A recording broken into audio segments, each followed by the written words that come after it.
Sanggar Cerita mempersembahkan Sabda Pandita Ratu.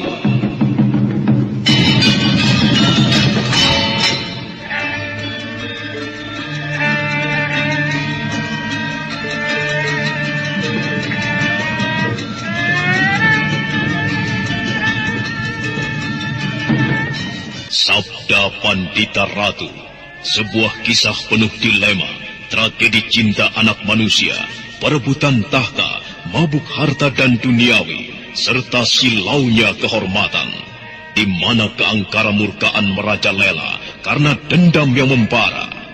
Kisah ini berlatar belakang berdirinya Singasari. Ken Arok, dialah pemuda yang merekuk pahit getirnya kehidupan. Namun sebenarnya, dialah yang harus melaksanakan sabda-sabdanya.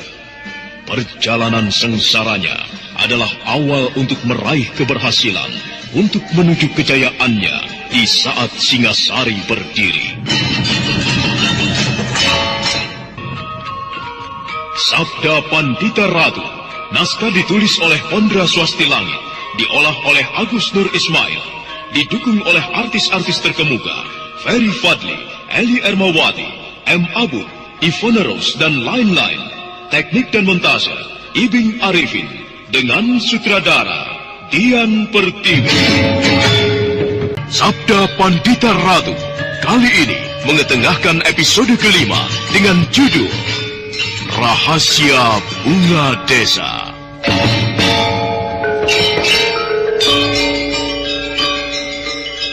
Dalam seri yang ke-141 ini, dengan para pemain, Ferry Fadli sebagai Kameswara, Eli Ermawati sebagai Ken Dedes, Ajeng Atmakusuma sebagai Ratri Hening, Ashari sebagai Paksi Jalak Kuning, Ape Burhan sebagai Empu Purwa, dan pengantar cerita, Asdi Suhasna.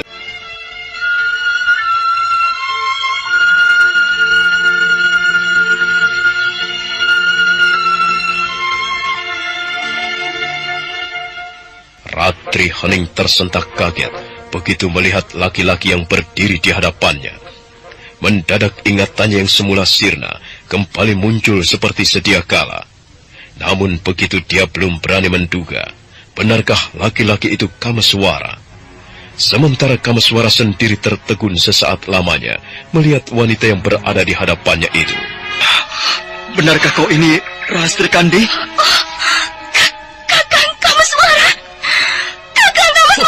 Rahastri Kandi, apa yang telah terjadi terhadap dirimu, Rahastri Kandi?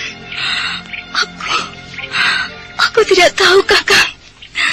Sejak aku belum bertemu dengan orang yang aku kenal, aku lupa dengan segala-galanya. Lupa dengan diriku sendiri, dan juga lupa dari mana aku berasal. Untunglah aku bertemu Kakang Kameswara. Kalau tidak, mungkin keadaanku akan semakin parah. Paman, Ratri Hening ternyata saudaraku. Dia sebenarnya bernama Rahastri Kandi. Rahastri Kandi. Untung dia bertemu dengan kau. Artinya saudara yang dikenalnya. Paman sendiri semula merasa kesulitan untuk membantu memulihkan ingatan Rahastri Kandi. Ya, ini berarti sudah menjadi kehendak yang maha agung. Kalian harus bersyukur karena pertemuan ini ternyata telah membuahkan sesuatu yang membahagiakan bagi kita. Iya, Paman. Saya pun merasa bersyukur karena telah bertemu dengan Rahastri Kandi. Ya, kasihan sekali nasib saudaramu ini, Kameswara. Dia telah terombang-ambing dalam sebuah ketidakpastian yang tidak jelas. Untunglah semua itu telah berakhir. Akhirnya ia dapat berpikir kembali dengan tenang. Sekarang ingatan saya telah pulih kembali, Bapak. Saya sudah mengetahui siapa diri saya, dan juga dari mana saya berasal. Ya, Bapak senang kau sudah kembali pada keadaanmu semula. Peristiwa apa sebenarnya yang menyebabkan kau? Ibu menjodohkan aku dengan seseorang, sementara aku sendiri tidak tahu siapa orang yang bakal menjadi suamiku. Karena banyaknya persoalan itulah, akhirnya aku pergi dari rumah. Jadi kau pergi tanpa sepengetahuan ibumu? Iya, aku pergi tanpa sepengetahuan ibu. Dan itu kulakukan setelah ibu menceritakan siapa calon suamiku. Aku pergi ke Lemah Abang, Kakang. Kau pergi ke Lemah Abang? Bukankah jarak tempat itu sangat jauh dengan perguruan Palwasambu? Apa yang kau cari di tempat itu, Rahastri Kandi? Seperti yang kukatakan tadi, Kakang. Aku pergi dari rumah setelah ibu menceritakan siapa calon suamiku. Di Lemah Abang itulah calon suamiku berada. Menurut ibuku, dia anak pimpinan perguruan Lemah Abang.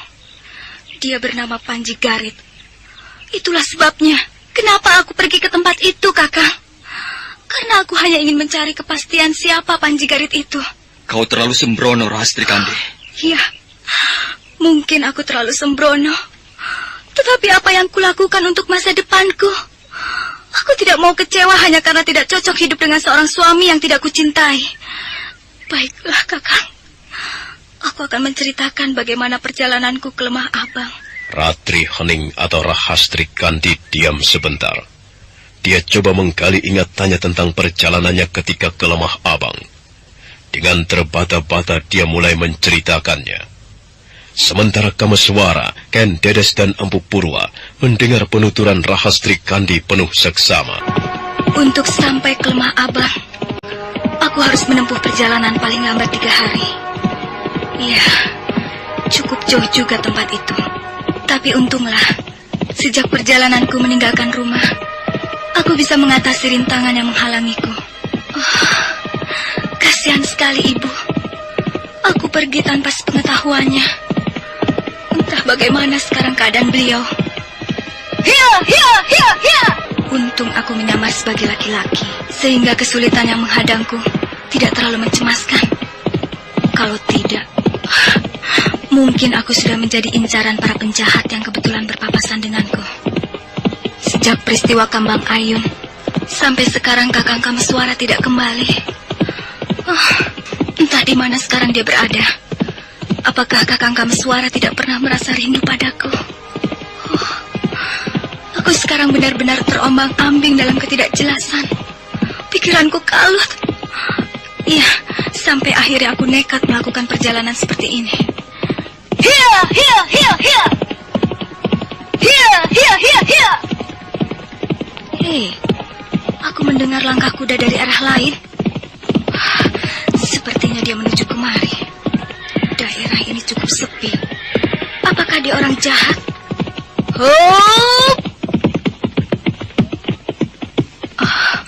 Aku harus merubah suaraku agar penyamaranku sebagai laki-laki tidak diketahui orang itu.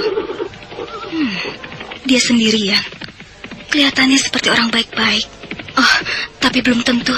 Siapa tahu dia orang jahat.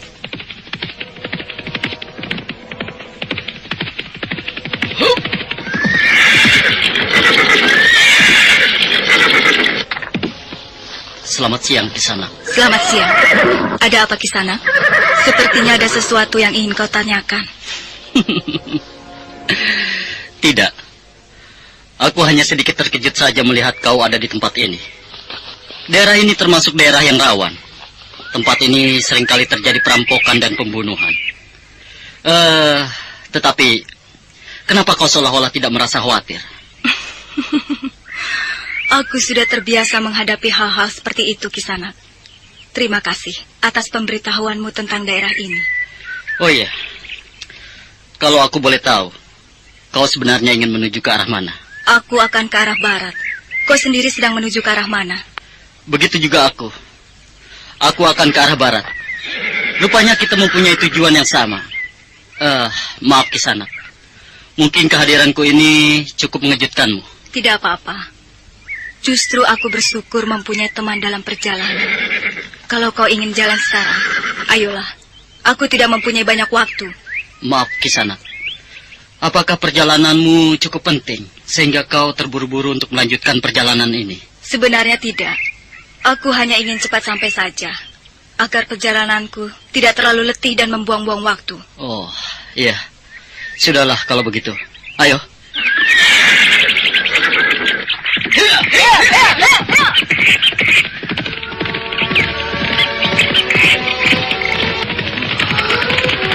Tampan sekali laki-laki ini. Dan potongan tubuhnya pun kelihatan gagah. Siapa sebenarnya dia? Kisanak, kalau boleh aku tahu siapa namamu sebenarnya? Namaku Sokagraha. Kau sendiri siapa? Aku, Paksi Jala Kuning. Sokagraha, sebenarnya desa apa yang akan kau tuju? Apakah harus aku jelaskan desa mana yang sedang kutuju? Sementara aku belum kenal jelas siapa pemuda ini. Sokagraha! Oh, kelihatannya kau sangat gelisah sekali. Oh, tidak. Aku sebenarnya tidak mempunyai tujuan yang jelas. Sekalipun sekarang aku ingin menuju arah barat. Tadi kau bilang kau ingin cepat-cepat sampai ke sebuah tempat. Tetapi sekarang kau katakan bahwa kau tidak mempunyai tujuan yang jelas. Kelihatannya kau sedang menghadapi masalah, Soka.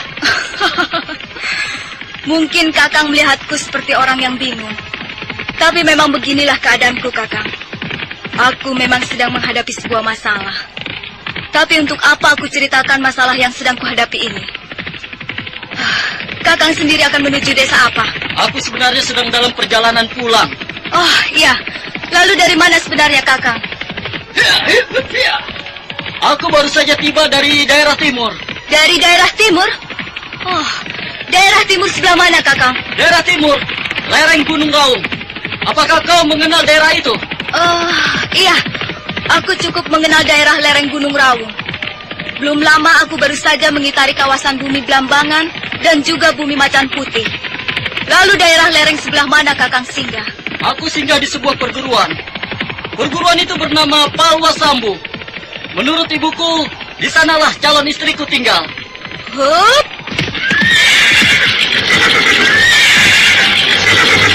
Tanpa sadar, Rahastri Kandi menarik Kakang kudanya dengan wajah pucat. Dia sama sekali tidak menyangka bahwa orang yang dikenalnya bicara demikian. Sambil menarik napas panjang, Rahastri Kandi menoleh ke arah laki-laki yang bernama Paksi Jala Kuning itu. Ada apa, Soka? Kenapa tiba-tiba kau hentikan langkah kudamu? Sepertinya kau terkejut aku bicara demikian. Tidak, Kakang. Aku tidak apa-apa. Mungkin karena aku terlalu lelah, sehingga secara tidak sadar aku terkejut. Dan kebetulan ketika Kakang bicara demikian. Iya, kupikir ada apa. Kalau kau lelah, bagaimana jika kita istirahat sebentar? Aku rasa suasana di sekitar tempat ini cukup baik. Bagaimana, Sokagraha? Iya, baiklah Kakang. Hup! Nah, dengan istirahat sebentar, aku rasa kita bisa bicara banyak tentang pengalaman kita masing-masing. Ayo, kita ke sana. Iya, Kakang. Kakang, kau bilang tadi bahwa kau mempunyai calon istri di perguruan Palwa Sambu. Kalau boleh aku tahu, siapa nama calon istrimu, Kakang? Dia bernama Rahastri Kandi. Rahastri Kandi. Tentunya ia seorang wanita yang cantik, Kakang. Ya, entahlah. Aku belum pernah bertemu dengannya. Mungkin ia seorang wanita yang cantik. Mungkin juga seorang wanita biasa. Oh, sungguh aneh sekali. Kakang mempunyai calon istri, tapi Kakang belum tahu bagaimana sosok calon istri Kakang sendiri. Lalu bagaimana dengan hati Kakang sendiri? Apakah Kakang mencintai calon istri Kakang itu? Soka, bagaimana mungkin aku bisa mencintai seorang kekasih? Sementara wanita yang akan menjadi calon istriku tidak pernah aku kenal. Tapi Kakang, bukankah cinta pun bisa tumbuh setelah melalui pendekatan? Iya, kau benar. Cinta bisa saja tumbuh setelah melalui pendekatan. Tapi apakah kau yakin wanita yang menjadi calon istriku bisa menerima itu semua? Aku sebenarnya tidak yakin kalau dia tidak mempunyai kekasih selain calon suaminya ini. Makanya aku sedikit puas kalau bisa melihat langsung siapa Rahastri Kandi itu. Lalu Kakang sendiri bagaimana? Apakah Kakang pun mempunyai kekasih seperti tuduhan Kakang terhadap Rahastri Kandi? Kekasih. Awas, Sokagraha! Rahastri Kandi tersentak kaget ketika Paksi Jala Kuning menubruk tubuhnya. Namun dia segera menyadari ada bahaya yang mengancam. Dua buah pisau terbang melesat ke arahnya dengan cepat. Rahastri Kandi tersentak kaget ketika Paksi Jala Kuning menubruk tubuhnya. Namun dia segera menyadari keadaan setelah tahu ada bahaya yang mengancam. Dua buah pisau melesat dengan cepat ke arahnya. Sambil bergulingan di tanah sebentar, keduanya melompat untuk berdiri. Sementara itu tak jauh dari tempat itu, nampak 10 orang laki-laki menatapnya dengan tajam. Siapa kalian? Kenapa tiba-tiba menyerang kami dengan pisau secara licik? Seharusnya kau tidak perlu bertanya demikian. Tentunya kau sudah tahu, siapapun orang yang hadir di daerah ini pasti akan berhadapan dengan alap-alap Wanantara. Oh, jadi kalian adalah alap-alap Wanantara. Bagus. Kalau kalian berdua sudah tahu siapa kami. Apa yang kalian inginkan dari kami? Kalian lihat sendiri keadaan kami. Tidak ada satupun benda atau harta yang kami bawa. Aku memang tidak melihat kau membawa sesuatu, kecuali senjata dan kuda-kuda itu. Bagi kami, alap-alap Wanantara, benda-benda seperti itu pun sangat berguna. Apalagi 2 ekor kuda itu. Nah, kalau kalian ingin selamat, tinggalkan pedang-pedang kalian. Dan juga kuda-kuda itu. Kau tidak bisa memaksa kami untuk meninggalkan benda-benda ini. Apalagi kuda-kuda itu. Kami masih membutuhkannya. Oh, jadi kalian lebih memilih celaka daripada membiarkan sesuatu yang aku inginkan. Kalian harus tahu, siapapun orangnya, jika dia sudah berhadapan dengan alap-alap Wanantara, maka jangan harap akan pergi dengan selamat. Kalian tidak perlu mengancam kami. Kisanak, lebih baik perintahkanlah anak-anak buahmu menyingkir. Kami berdua tidak ingin mencari permusuhan, sekalipun dengan perampok-perampok pecisan macam kalian. Barat, berani benar kau menghina kami. Anak-anak, kepung 2 cecunguk ini. Ayo! Jadi kalian tetap akan mengganggu kami. Kami bukan hanya akan mengganggu kalian, tapi kalian pun harus mampus di tangan kami. Karena kau telah berani menghina alap-alap Wanantara. Menghina? Siapa yang telah menghina kalian? Bukankah benar bahwa kalian semua hanyalah perampok-perampok pecisan? Setan alas! Anak-anak, bungkam mulut 2 bocah tak tahu diri ini. Jangan membiarkan dia lolos begitu saja. Tunjukkan bahwa alap-alap Wanantara bukanlah para perampok kelas picisan. Ayo maju!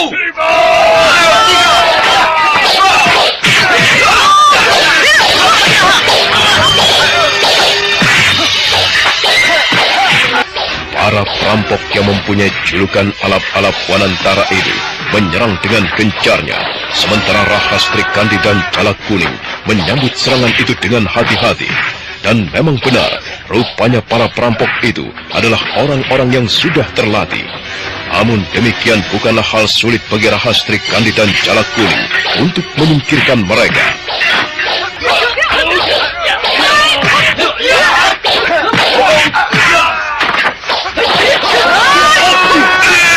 Mana kehebatan alap-alap Wanantara?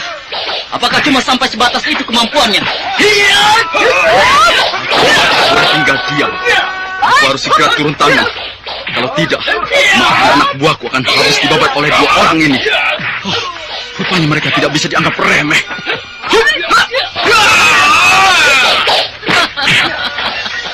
Bagus. Aku senang melihat kau turun tangan. Kenapa tidak dari tadi saja kau? Jangan banyak bicara kau. Rasakanlah ini.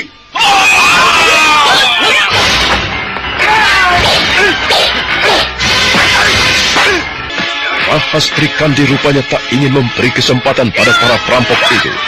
Hanya dalam beberapa jurus saja, 3 orang di antaranya mulai roboh. Melihat banyak anak-anak buahnya yang roboh, akhirnya laki-laki brewok itu, ketua dari alap-alap Wanantara, melompat mundur. Ah, celaka. Anak-anak buahku banyak yang roboh. Mau tidak mau, aku harus meninggalkan tempat ini. Aku tidak menyangka kalau mereka mempunyai kepandaian yang tinggi juga.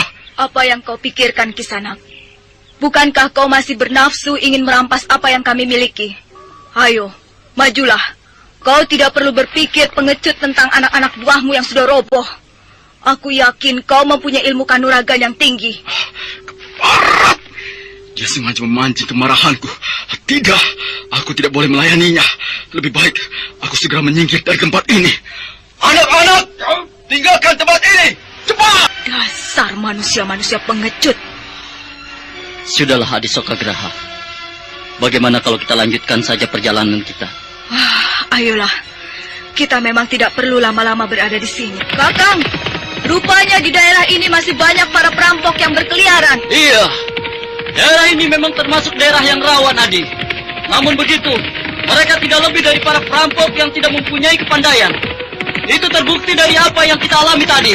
Oh, iya Kakang. Bagaimana dengan pertanyaanku tadi? Apakah selama ini Kakang pernah jatuh cinta? Rupanya kau masih penasaran dengan pertanyaan tadi. Selama ini, aku tidak pernah jatuh cinta. Apalagi mempunyai kekasih. Ya, entahlah. Aku sendiri tidak tahu kenapa aku belum mempunyai keinginan untuk jatuh cinta. Kalau Kakang belum mempunyai keinginan untuk jatuh cinta, kenapa Kakang ingin menemui calon istri Kakang? Apakah semua itu hanya karena merasa iba dengan ibu Kakang? Sehingga Kakang berusaha untuk menyenangkan hati beliau? Tidak juga, Adisoka. Sekalipun aku belum mempunyai keinginan untuk jatuh cinta, tapi untuk bertemu dengan calon istri yang dijodohkan ibuku, semua itu atas ketulusan hatiku. Dan aku benar-benar ingin bertemu dengannya. Barangkali saja, setelah aku merasa cocok dengannya, aku bisa jatuh cinta, Adi. Bukankah kau sendiri bilang, cinta bisa tumbuh kapan saja? Iya. Adi, terutama setelah mengadakan pendekatan, bukan begitu? Ternyata Kakang pandai membalikan kata-kata. Iya, Kakang benar. Mudah-mudahan saja Kakang bisa bertemu dengannya. Kau sendiri bagaimana, Adi? Apakah kau pernah jatuh cinta? Atau barangkali mempunyai kekasih? Aku sebenarnya tidak berbeda dengan Kakang. Selama ini, aku tidak pernah mempunyai keinginan untuk jatuh cinta. Apalagi mencintai seorang gadis. Rasanya mustahil bagiku, Kakang. Kau mempunyai wajah yang cukup tampan, Adi. Dan kalau boleh aku berkata, wajah dan matamu mirip seorang gadis. Tentunya tak jarang para gadis tergila-gila padamu. Kakang terlalu jauh menilaiku. Kakang, bagaimana seandainya tiba-tiba Kakang bertemu dengan calon istri Kakang? Apa yang akan Kakang lakukan? Maksudmu bertemu dengan Rahastri Kandi? Ya, betul. Mustahil, Adi. Bagaimana mungkin aku bisa bertemu dengannya? Sementara aku belum pernah tahu wajahnya. Kalau saja aku pernah tahu, aku rasa mungkin sekarang ini masih berada di Palwasambu. Aku sebenarnya agak bingung dengan kata-kata Kakang tadi. Kakang bilang, Kakang baru saja dari perguruan Palwasambu di lereng Gunung Raung. Tapi kenapa Kakang tidak tahu bagaimana sosok istri Kakang? Apakah ketika Kakang menengok ke sana, Kakang tidak bertemu dengannya? Iya, aku memang tidak bertemu dengannya. Makanya aku tidak pernah tahu bagaimana sosok Rahastri Kandi. Lalu, kemana sebenarnya dia pergi, Kakang? Menurut calon mertuaku, Rahastri Kandi pergi ke Lemah Abang. Dia pergi ke sana karena pikirannya yang resah. Jiwanya yang tengah diliputi kegelisahan yang tidak menentu. Di samping peristiwa-peristiwa lain yang dihadapinya, dia pun gelisah dengan kepergian ayahnya. Oh, jadi Rahastri Kandi pergi dari rumahnya tanpa pamit dengan ibunya, Kakang? Ya, demikianlah. Sekalipun aku belum pernah bertemu dengannya, tetapi entah kenapa, aku sangat mengkhawatirkan keselamatannya. Ya, mudah-mudahan saja ia tidak mendapat halangan di perjalanannya. Dan sekarang yang membuatku iba, melihat keadaan ibunya. Beliau semakin kurus karena memikirkan keadaan Rahastri Kandi. Maafkanlah kesalahanku ini. Aku telah berbuat dosa kepadamu. Maafkanlah aku, Ibu. Aku berjanji suatu saat kembali menemuimu. Adisoka Graha, apa yang kau pikirkan? Kelihatannya kau sangat gelisah. Oh, tidak, Kakang. Aku tidak memikirkan apa-apa. Aku hanya bingung. Mau kemana sekarang aku berjalan? Oh, begini saja. Bagaimana kalau kau ke tempatku? Oh, maksud Kakang singgah ke tempat Kakang? Iya. Kau bisa singgah ke tempatku. Di tempatku kau bisa istirahat dengan tenang. Atau barangkali kau akan kerasan kau bisa tinggal cukup lama di sana. Kakang sendiri tinggal di mana? Aku tinggal di Lemah Abang. Lemah Abang? Bukankah Lemah Abang adalah tempat yang dituju oleh Rahastri Kandi? Seperti apa yang Kakang katakan tadi? Benar. Kalau memang dia datang ke perguruanku, mungkin sekarang Rahastri Kandi sudah berada di sana. Ya, mudah-mudahan saja ia dalam keadaan baik-baik. Ayo, kita percepat langkah kuda kita. Rahastri Kandi masih terus menceritakan pengalamannya pada Kamaswara, Ken Dedes dan Empu Purwa. Ketiganya kelihatan masih diam sambil menatap Rahastri Kandi penuh seksama. Setelah beberapa saat bercerita, gadis cantik dari perguruan Palwa Sambu itu menarik napas sejenak. Saudara pendengar, silakan menunggu kelanjutan kisah ini pada seri berikutnya. Sampai jumpa.